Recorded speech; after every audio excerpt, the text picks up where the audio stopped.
Un fuego consume la carne en segundos, pero temen la humillación y la desesperación, esos queman. Hace mucho más tiempo que la mayoría de la gente sabe cómo es Juana de el Arca murió, se imaginan las llamas. Fumar a una joven atada a una estaca. Consumido en espectáculo público como gritos de eco hereje en los muros de piedra de el mercado de Rouen, pero lo que no hacen. Imagínese lo que rara vez se nos pide que hagamos. Imagina lo que pasó antes.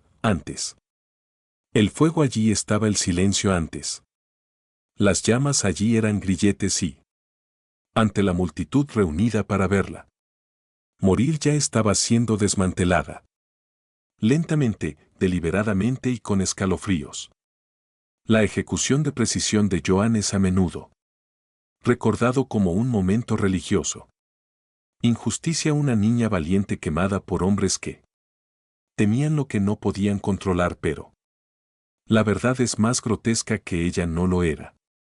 Simplemente la condenaron, ella estaba rota no solo por la corona inglesa o la iglesia, pero por un sistema de justicia diseñado para borrar su dignidad, un momento humillante a la vez. Tiempo que pasaría si la muerte no fuera lo peor. Lo que le pasó a ella, ¿qué pasaría si el verdadero horror no fue el incendio que terminó su vida, pero la cámara lenta, tortura psicológica que la precedió? ¿Y si las llamas fueran solo el final? Puntuación en una oración escrita en intimidación, violación espiritual, privación y miedo calculado. Juana de Arc tenía 19 años y cuando él se encendió leña bajo sus pies descalzos. Ella había soportado una campaña de violencia sistémica. Degradación que hoy en día se encontraría con todos. Definición de tortura sancionada por el Estado. Ella no fue juzgada de buena fe. No estaba protegida como prisionera, era una adolescente encadenada a su cama. La noche negó los derechos religiosos básicos. Interrogado sin descanso, amenazado con instrumentos de tortura y abuso sexual. Aterrorizada por los guardias que la vieron no como una profeta, no como mujer, sino como propiedad.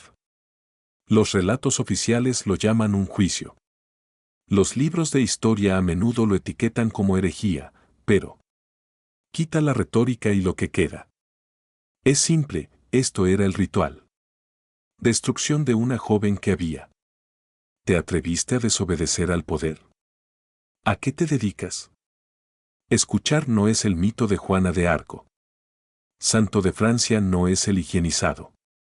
Versión cantada en himnos o enseñada en escuelas dominicales. Esta es la parte que estamos. No se supone que recuerde lo olvidado. Tortura ante las llamas se le llama. La doncella de Orleans, una visionaria, una santa. Una chica guerrera que cambió el destino de una reino, y cuando se habla de su fin, a menudo tiene un cierto matiz trágico. Reverencia. Juana de Arca quemada en él. Estaca por herejía, un mártir, un héroe incomprendido, pero incluso eso. La narrativa desinfectada lleva consigo una distorsión porque hace que su muerte parecer noble, incluso limpio. En verdad nada sobre su último año de vida fue noble. Nada estaba limpio y lo único lo que no se entiende es lo profundamente que sufrió. La historia que nos enseñan dice algo como esta: Juana, guiada por visiones divinas, ella conduce al ejército francés a la victoria. Corona a un rey, ella desafía las probabilidades, pero ella es capturada por los ingleses falsamente, juzgado por herejía y ejecutado en un acto grotesco de venganza política. Esa versión no es del todo errónea, pero es lamentablemente incompleto porque lo que esa historia pasa por alto lo que la mayoría los libros de texto se saltan, es lo que pasó entre el momento de su captura y el día.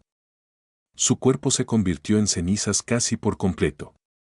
Pasó un año entre esos dos acontecimientos y en ese tiempo Juana de Arco soportó algo mucho más insidioso que simplemente El encarcelamiento que sufrió fue sistemático. Tortura psicológica que destruye el alma. Esto no fue un juicio, fue un demolición orquestada, una demolición coordinada. Esfuerzo no solo para matar a Joan, sino para desacreditarla, humillarla y borrarla. Su memoria a los ojos de Dios y de los hombres. Romperla tan completamente que para cuando ella llegó al cadalso. Ya sí. Irreconocible no solo físicamente sino espiritualmente, lo que hace la historia de Joan. Lo que resulta particularmente inquietante es que ninguno de esto fue accidental. Sus carceleros, los interrogadores y los jueces sabían exactamente lo que estaban haciendo. No era solo la querían muerta, la querían desacreditada, necesitaban que ella colapsara. Rogar, retractarse, usar un vestido, ser deshecha. Querían a la niña que reclamaba. Hablar con santos para ser reducido a algo completamente humano, algo asustado, vulnerable y roto, porque si pudieran hacer eso, si pudieran girar Juana en una hereje, una mentirosa, un género desviados, no matarían a una chica sin más. Destruirían un símbolo, y eso, más que cualquier otra cosa, es porque ella. El sufrimiento importa. Ya ves, Joan estaba peligrosa no porque ella manejara un espada, pero porque ella se negó a seguirla. El guión decía que ella era una campesina adolescente, chica que vestía armadura de hombre y se atrevió a hablar con los reyes sin pedir permiso. Que oyeron voces y creyeron que venían del cielo y que guió a los hombres a la batalla. No con fuerza bruta sino con convicción. Para sus enemigos eso no era solo herejía. Fue insubordinación. Y en la Europa del siglo XV insubordinada. Las mujeres no tuvieron juicios, tuvieron espectáculos que siguieron a su captura en 1430. Fue uno de los más infames farsas judiciales en la historia medieval. Fue arrestado por los aliados borgoñones de los ingleses, vendidos como propiedad y entregado a una fuerza de ocupación que ya sabía el veredicto. Nunca hubo una oportunidad de hacer un cuitle camino a la misericordia, porque Juana tenía. Avergonzó a los hombres poderosos que ella tenía. Nobles eclipsados, y lo peor de todo era que tenía. Lo hice como mujer, por eso esta historia no puede tratarse solo de las llamas. ¿Por qué no basta con decir que Joan era? Quemó porque antes de quemarse ella era. Mintió, amenazado, muerto de hambre, burlado, interrogado, traicionado y abandonado. Completamente solo en un sistema diseñado para colapsarla desde adentro, y aunque el fuego consumió su cuerpo, la verdad es. Fueron los meses del terror del aislamiento. Y la traición que la mató mucho antes. Las llamas hicieron esto. No es la Juana de la santidad blanqueada, no es esta chica dorada a caballo. Esta es Joan en cadenas, Joan en la oscuridad, Joan cuestionando si las voces fueron alguna vez reales o solo locura provocada por el sufrimiento. Esta es la olvidada Juana, la que se rompió antes de quemarla. El principio del fin de Joan no empezó en. La apuesta empezó con una traición a. El 23 de mayo de 1430 Juana de Arco fue rescatada. Desde su caballo fuera de la ciudad de Campine había liderado una salida para defender la ciudad, pero las puertas se cerraron antes que ella podría volver a entrar, capturado por los borgoñones. Fuerzas que la entregaron no como una prisionero de guerra sino como premio político. Para los ingleses Juana no era una guerrera. Era una amenaza para el imperio. Envuelta en él. Piel de una campesina le compraron. Por 10.000 libras, el rescate de un rey por un. A la adolescente no la compraron. La interrogaron, la compraron para destruirla cuando llegó a Rouen. Luego, bajo control inglés, no lo hizo. entrar en una cámara real o en una prisión construida. Para los prisioneros nobles ella no era tan. La ley eclesiástica exigía que se celebrara en un convento, bajo la supervisión de monjas en su lugar. La arrojaron a un ejército secular. Prisión custodiada por 5 soldados ingleses. Todos varones, todos hostiles y todos instruidos.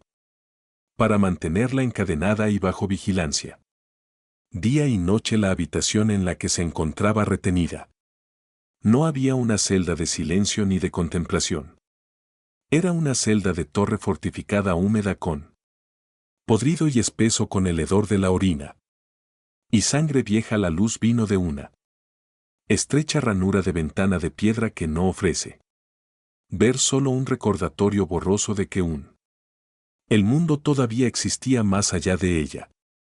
Como castigo, la encadenaron a un madero. Viga sus tobillos encadenados sus brazos a menudo. Atada por la noche estaba encadenada a su cama una tosca tabla de madera clavada en el suelo de piedra no lo podía mover. Libremente no caminar ni arrodillarse en oración ni siquiera para darse la vuelta mientras. La libertad de movimiento dormida había sido reemplazado por la libertad de hierro oxidado. La dignidad había sido reemplazada por el aprendizaje. Guardias que no ocultaban lo que hacían. Pensó que su Juana no era simplemente una prisionera, ella era un trofeo y los hombres asignado para vigilar su buen comportamiento. En consecuencia, los registros de testigos oculares describen abuso verbal, burlas constantes y amenazas de violación a más de una ocasión en la que Joan denunció un intento. Agresiones de los guardias que le ruegan captores para permitirle ser trasladada a un prisión dirigida por la iglesia o ser puesto bajo el cuidado de las mujeres que se negaron a que ella era obligado a usar ropa masculina no como una acto de desafío como lo hizo posteriormente la fiscalía. Reivindicado, pero como una forma desesperada de protección de sus soldados túnica y los leggings estaban firmemente sujetos con cordones. Más difícil para los guardias acceder a su cuerpo. Pero ese acto de legítima defensa ocurriría más tarde. Ser usado en su contra como prueba de herejía. Esto no fue confinamiento, esto fue degradación calculada. Ella fue aislada de todos los que una vez la habían protegido. Ningún sacerdote le ofreció su confesión regular. No se permitió que ningún aliado la visitara. Separada de su comunidad de fe y dejada sola con hombres que la veían como una loca mujer, un fraude o peor aún una mujer que tenía. Se atrevió a liderar a los hombres y ganar y ella fue. Solo 19 cada mañana Joan se despertaba en esa celda congelada a la misma pregunta seria. Hoy sea el día en que la torturaron o la quemaron o simplemente la dejaron pudrir. Es importante entender que esto no fue. El caos medieval fue intencional. Estrategia que la corona inglesa no pudo permitirse ejecutar a un héroe nacional francés sin destruir primero su credibilidad. Así que empezarían por destruirla. A Juana la cordura le negaron los derechos religiosos básicos. Consuela que la Eucaristía le fue negada. A menudo se le prohibía oír misa y agonía por una niña cuya identidad entera había sido forjado en la devoción. Esto no era. El castigo era una guerra psicológica. Y funcionó al final de su primera mes en Rouen. Joan estaba alucinando. Ella describió que ya no veía a Santa Catalina en radiante gloria, pero llorando su voz apagado y distante. Esto no era celestial revelación, esto fue la erosión de una mente empujada al borde histórico. Registros en su mayoría de fuentes inglesas. Describió a Joan como testaruda, salvaje y incontrolable, pero lo que quería decir era que aún no se había desplomado. Porque no se equivoquen, ese fue el Objetivo: las condiciones fueron diseñadas para no sujetar a Juana pero deshacerla para desnudarla. De su identidad, su confianza, su conexión con Dios para tomar a una niña una vez segura de su misión divina y la deja cuestionando todas sus visiones ella. Virtud, incluso su virginidad, la guerra. Contra Juana no se luchó con espadas. Se combatió con ropa de cama de paja mohosa, tobillos encadenados y hombres que susurraban. Suciedad en la oscuridad, y todo esto era solo el comienzo, porque después de el hierro y el aislamiento vinieron algo peor, el juicio, y ahí es donde la verdadera tortura no empezó en el cuerpo sino de la mente y del alma. Hay una específica tipo de crueldad reservada para las mujeres que poder desobedecer. Para Joan de Arco que la crueldad tomó muchas formas: físicas, psicológico y espiritual, pero ninguno fue aleatorio, nada de eso fue incidental. Todo tenía sus raíces en un principio fundamental. La verdad es que los ingleses no podían soportar a Joan. Era una niña y no actuaba como tal. Ella llevaba armadura, ella comandaba hombres, ella dio órdenes a los nobles obispos y realeza. Ella juró que escuchó la voz de Dios y la gente creyeron que esa era la crimen verdadero, no herejía, no brujería. Travestirse era desobediencia. Desobediencia en un mundo que exigía. Las mujeres permanecen silenciosas, subordinadas e invisibles. Y así, cuando finalmente la tuvieron en las cadenas de su castigo, no solo apuntaban para terminar con su vida, pretendía reafirmar control sobre su feminidad. El primero aislamiento de armas de otras mujeres. Joan no estuvo alojado en un convento ni vigilado por las monjas como lo exige el derecho canónico para las mujeres. Prisioneros que estuvo retenidos en un ejército. Prisión rodeada de guardias masculinos sin presencia femenina para ofrecer consuelo, seguridad o dignidad. Esto no era solo la violación de la ley eclesiástica, fue deliberada. Violencia de género. Esos hombres no estaban allí simplemente para protegerla. Allí para recordarle minuto a minuto lo que ella era: una niña, una prisionera, un cuerpo. Los registros históricos describen su constante. Por miedo a ser violada, rogó a los jueces ser colocado repetidamente bajo el cuidado de las mujeres. Ella no pidió clemencia ni para liberación, pero por seguridad corporal básica. Ella nunca lo consiguió para protegerse. Continuó usando ropa masculina acolchada, medias dobles y leggings ajustados. Eso hizo que fuera más difícil para los hombres atacar ella, y ese único acto de resistencia. Su ropa se convirtió en la más usada. La evidencia citada en el juicio por herejía permitió que el lavabo en Jam fue acusado de pecado porque ella trató de no ser violada Durante el interrogatorio, los jueces le preguntaron por qué ella continuó usando ropa de hombre. La respuesta fue sencilla: porque es lícito y apropiado que me vista como una hombre mientras está entre los hombres, que eso expongo yo mismo al peligro. Se burlaron de ella por eso. Para ellos la modestia no era una virtud, era desafío, y en el caso de Joan el desafío era traición. Le ofrecieron un trato y lo abandonó. Tu atuendo masculino se somete a la autoridad de la iglesia. Admiten que sus voces eran falsas y podrías vivir. Era una ultimátum perverso: elige la feminidad y ser salvo, elegir identidad y quemar. Incluso sus visiones fueron distorsionadas en función del género. Acusación: las voces que ella afirmó. Escucha a Santa Catalina y a Santa Margarita. El arcángel Miguel fue despedido no como guía divina, pero histeria femenina en el mejor engaño, en el peor caso, la brujería. La mujer que escuchaba voces no era profeta. Ella estaba loca o poseída. Las transcripciones del juicio muestran cómo se formularon las preguntas. Se volvió cada vez más invasivo, preguntaron. Sobre su virginidad le preguntaron si ella alguna vez había estado con un hombre, preguntaron.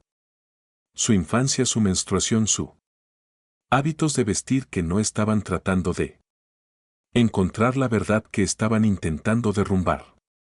Su sentido de identidad Joan ya no existía. Ser juzgado como un soldado o un visionario. Ella estaba siendo juzgada como una mujer que tenía. Me salí demasiado de la línea y así fue el día. Tras día, sus interrogadores trabajaban para romperla a través de la repetición de implicaciones. Y vergüenza, imagina tener 19 años. Nunca has tenido un amante al que le hayas dedicado tu vida a lo que creías que era una llamado divino y ahora rodeado de hombres mayores eruditos clérigos está haciendo. Se le pidió que justificara la existencia de su propio cuerpo. Las preguntas no eran neutrales. Eran armas y Juana por todo lo suyo. El coraje empezó a flaquear, dicen los testigos. Sus manos temblaban durante algunos de los sesiones más largas. Ella oraba. En voz alta en el tribunal rogó que no la dejaran sola.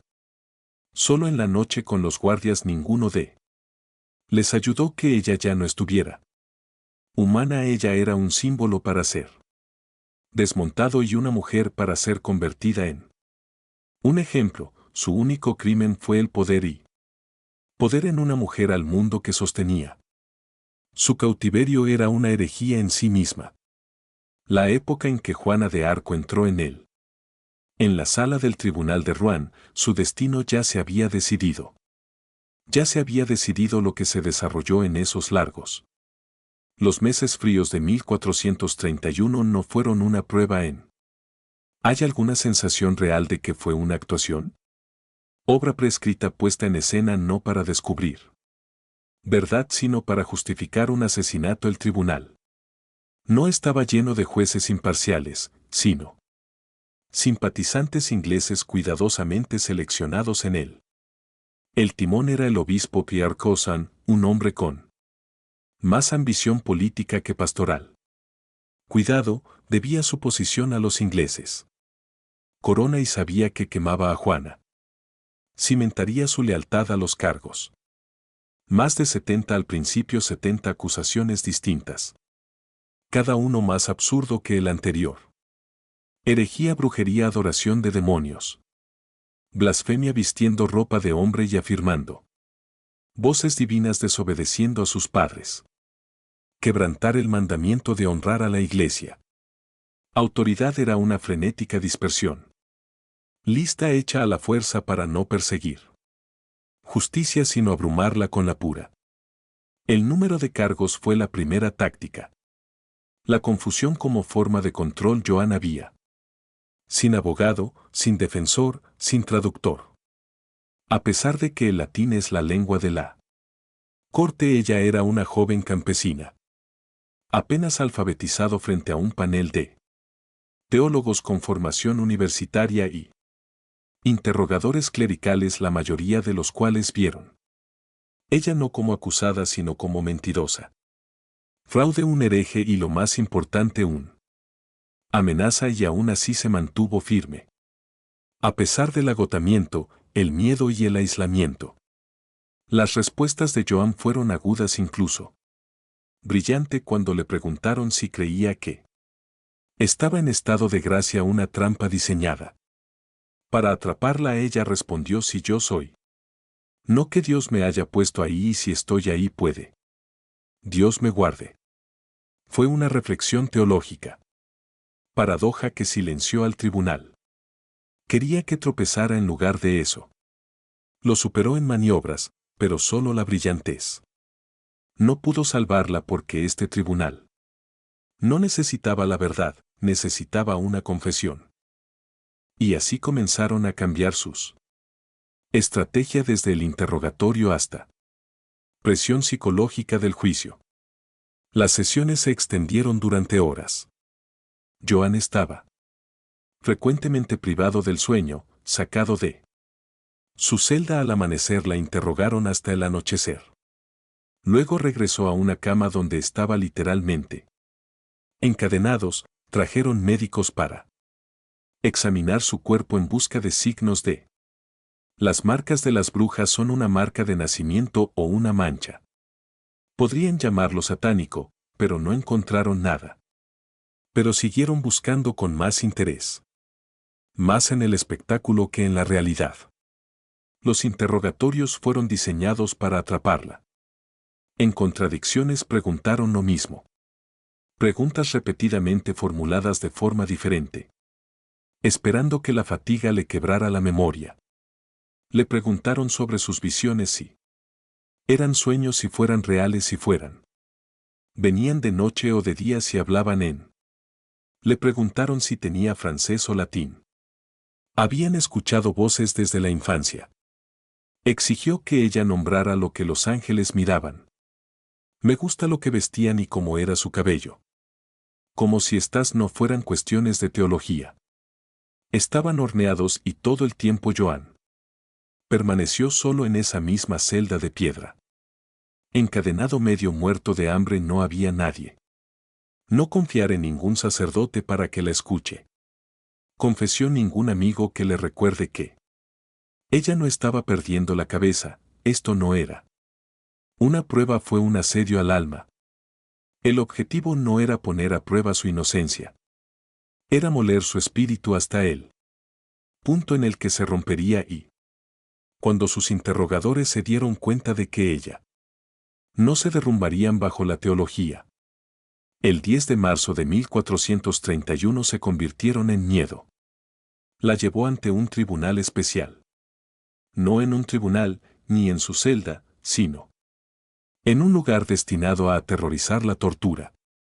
Cámara allí entre los bastidores, la poleas, los hierros, las herramientas de la física. Tormento, le hicieron una simple oferta. Confesar y vivir, resistir y sufrir. Joan miró a su alrededor los dispositivos diseñados para desgarrar la carne del hueso en los ganchos de la ruedas, en el estrapado donde los brazos estaban atados detrás de la espalda y el cuerpo suspendido y luego dejado caer para dislocar el hombro. Si le preguntaron, ¿tú temes a los instrumentos de tortura? Ella respondió, en verdad no temo a nada más que traición. Aún así ella estaba conmocionada, y aquí es donde el registro histórico revela algo escalofriante. Ella no era torturado físicamente, no porque el tribunal halló clemencia, pero porque ellos no necesitaba la amenaza de tortura. Las imágenes, el entorno y la actuación fueron más eficaz que cualquier espada que fuese teatro de terror, y funcionó. Joan sollozó. Ella tembló y juró que no mentiría. Incluso para salvarle la vida, y por eso la enviaron de espaldas a su celda, aún intacta, pero ahora conscientes de lo lejos que estaban. Dispuesto a partir de ese momento. El juicio ya no era sobre la culpa o inocencia, ya era ahora cuánto tiempo ella podrían resistir y cuánto tiempo lo hicieron. Dispuesta a esperar antes de romperla. Tortura completa en el sentido medieval. A veces no siempre se trataba del cuerpo. Se trataba de lo que no hiciste, lo que hiciste. Hizo creer a alguien que estaba a punto de suceder. A veces no era necesario girar el bastidor. Las cadenas no necesitaban romper ningún hueso. Lo que se requería era la lentitud. Promesa deliberada de dolor para Juana de Arca. El intento de tortura fue propio. La sentencia la calificó como examen preliminar bajo coacción, pero no era nada menos que un ritual. Marcha del terror. 10 de 1431. Juana es llevada a una habitación abovedada debajo del salón principal. Ella ya no está flanqueada por jueces en túnicas clericales, sino por verdugos. Profesional encapuchado y silencioso ante ella. Se encuentra el estrapado, el rack y otros instrumentos de metal relucientes dispuestos como Herramientas quirúrgicas. Esto no era un tribunal, esto era un escenario y ella era la destinataria. Audiencia del obispo Pierre Casson ahora. Jugando su última mano le informa tú. Estarán sujetos a estos instrumentos. A menos que digas la verdad. La verdad. ¿Pero qué significaba para ellos su verdad? Siempre había sido simple, ella escuchaba voces. Ella lo siguió y ellos la llevaron a la batalla. A la victoria, a la coronación, a las cadenas ahora. Querían que dijera que todo era mentira. Pero Juana no confesó ni siquiera cuando. Los verdugos no se acercaron ni siquiera cuando ella. Los ojos se posaron en las cuerdas que tirarían. Sus brazos de sus cuencas ni siquiera como. Ella temblaba de cansancio, hambre y... Testigos del dolor espiritual la registraron. Estado de ánimo estaba pálida sus labios. Tembló, ella lloró sí, pero no lo hizo. Se doblaron y entonces los jueces hicieron algo. Astutamente se detuvieron y retrocedieron. No por misericordia sino porque entendieron algo aterrador que no necesitaban infligir dolor, solo necesitaba dejarla con ella. Joan estaba. Regresó a su celda ese día sin un solo golpe, pero con cada imagen de la violencia se grabó en su mente y trabajó la niña que una vez estuvo de pie. Inquebrantable ante los reyes, ahora yace en un frío habitación de piedra imaginando la atracción de la cuerda, el crujido del hueso, el fuego debajo. La psicología moderna llama a esto sus pies. Trauma anticipatorio, el cuerpo reviviendo un asalto que aún no ha ocurrido. Mente quebrada bajo la presión de la agonía imaginada que Juana había vivido. Asedios, luchas con espadas, el caos de la batalla. Pero lo que le esperaba ahora era peor. Silencio, esperando el conocimiento de que ella podría ser convocado en cualquier momento para no responder, pero gritar. Esto fue tortura psicológica en su forma más pura. No la brutalidad de la acción sino la brutalidad de la posibilidad, y ellos no habían terminado y los jueces comenzaron a visitarla con más frecuencia. No es para preguntar preguntas, pero para recordarle sus líneas sutiles. Insertado en la conversación pareces. El dolor y el cansancio tienen una forma de robar el sueño. Podrías evitar el sufrimiento de Joan simplemente admitir que las voces eran falsas. Ay. Todavía había tiempo, pero no mucho. Esto no era. El diálogo fue un asedio psicológico. Estaban construyendo una jaula que no era de hierro. Pero por la incertidumbre el torturador vendrá esta noche, la sacarán de aquí. ¿Su celda otra vez sería realmente la iglesia? Permitir esto si Dios la hubiera abandonado a ella. Cuando Joan cerró los ojos, las cuerdas estaban esperando. Cada oración fue ahogada por el imaginario arroyo de poleas. El susurro fuera de su celda podría ser el sonido del guardia que viene a buscarla. No la rompieron con herramientas. La rompió con el tiempo y finalmente la rompió. Las defensas mentales comenzaron a erosionarse. Pistas en los registros, fragmentos de duda. Momentos de oraciones a medio terminar cuando ella. Me pregunté en voz alta si sus voces eran. Silencio, porque había pecado. Es fácil romantizar a Joan como inquebrantable, pero la verdad es más trágica. Ella vaciló. Ella luchó, tenía miedo, y eso hace su sufrimiento más real, no menos, porque ella no era una estatua, era una niña, y el miedo con el que vivió en esos últimos las semanas no eran abstractas, eran tangibles. Vívido e implacable. Cuando la gente habla de su coraje, a menudo se olvidan de esto. Parte del horror silencioso de casi ser torturado una y otra vez hasta que ese miedo se convierte en un segundo latido que ella no tenía. Quebrarse bajo la espada, ella se quebró bajo la anticipación, y esa siempre fue la plan.